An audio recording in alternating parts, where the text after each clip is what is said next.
I greet you, ladies and gentlemen, even as I start this lecture on exchange rates, which will come in two parts: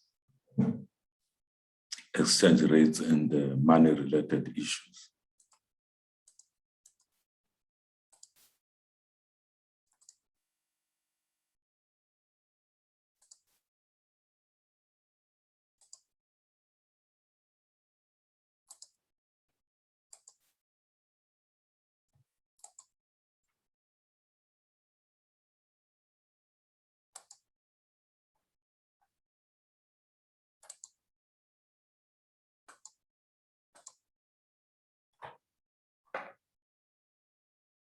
So we'll look at the determination of exchange rates.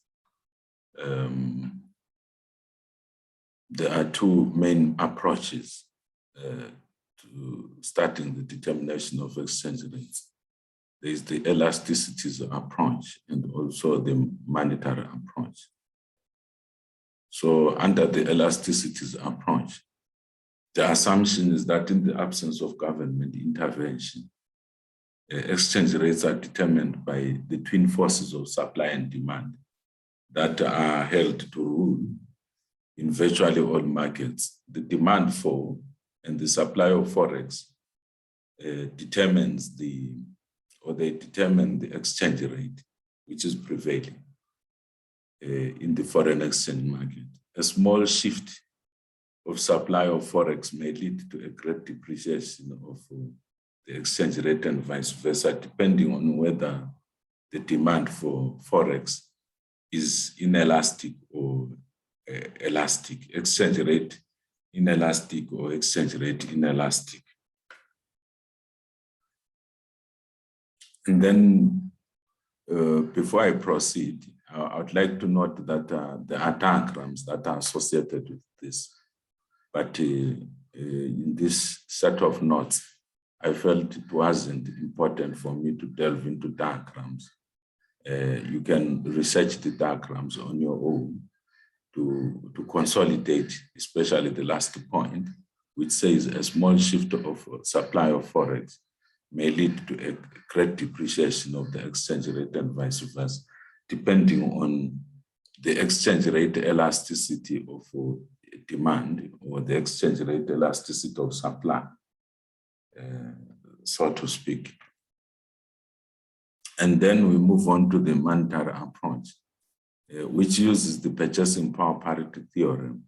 According to this approach, the exchange rate between any two currencies is the rate that equalizes the domestic purchasing power of the two currencies. This implies that the exchange rate is equal to the ratio of the average price level in the two countries, which in a simple formula can be expressed as follows.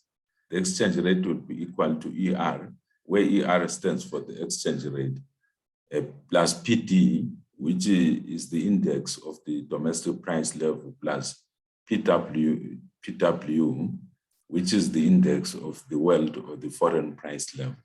This is just a simplified linear function. It doesn't mean that the actual specific formula, according to the purchasing power parity theorem, follows this linear expression.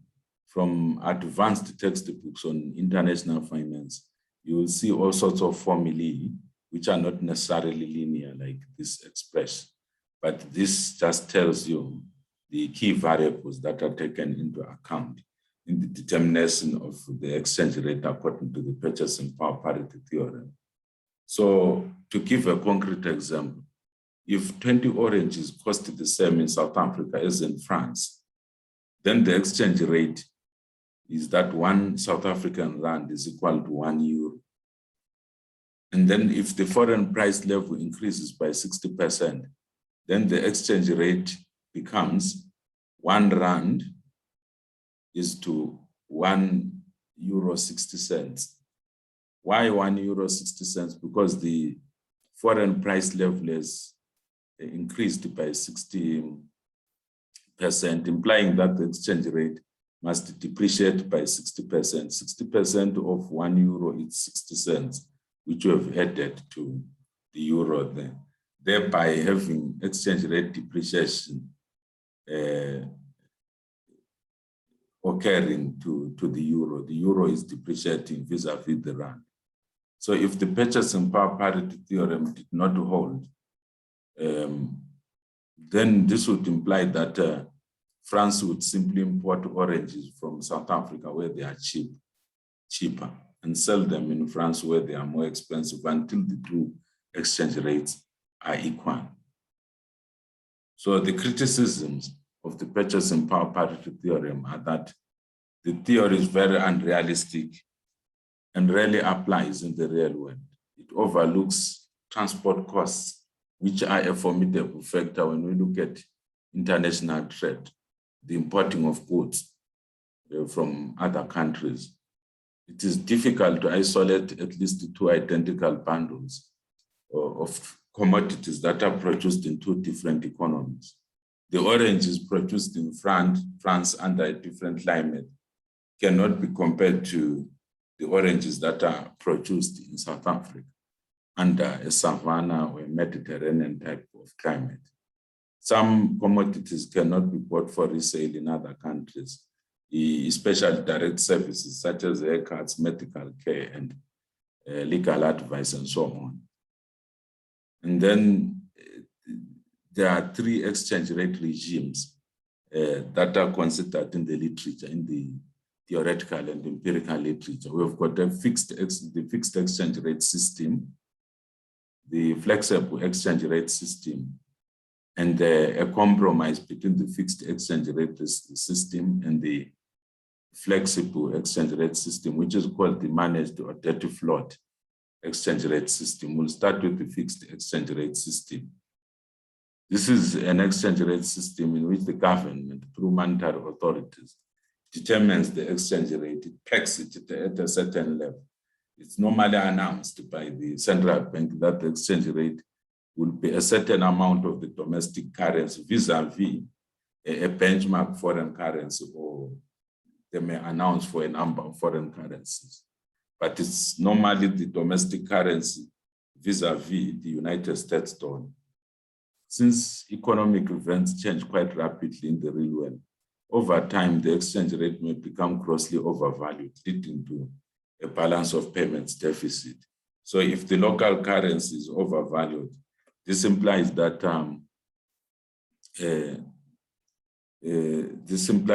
it would make more sense for people to buy forex and import from other countries the commodities rather than buying from the domestic market, which worsens the current account and hence worsen the balance of payments deficit.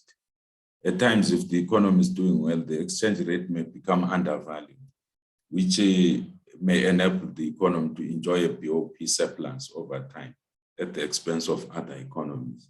So other economies may complain. And this has been the case with the Chinese yuan. The Chinese yuan has been undervalued, grossly undervalued, vis-a-vis the United States dollar, and it has had the US balance of payments.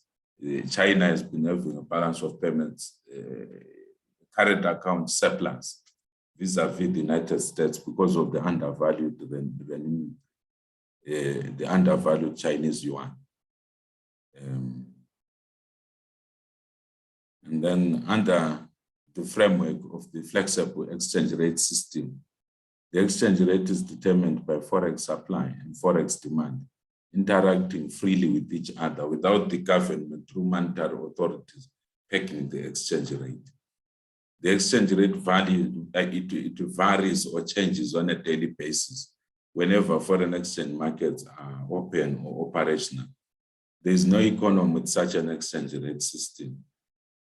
But there are, in Western countries, you've got exchange rate regimes which are so close to the freely floating or flexible, pure, completely flexible exchange rate system.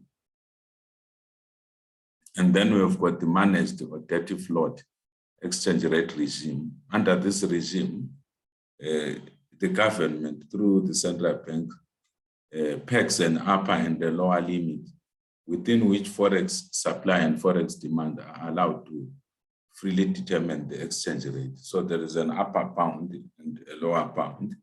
When the exchange rate breaches the upper bound, the central bank may show up the exchange rate by selling forex, in effect reducing the supply of domestic currency in foreign exchange markets. This causes the domestic currency to appreciate so that it doesn't lose too much value.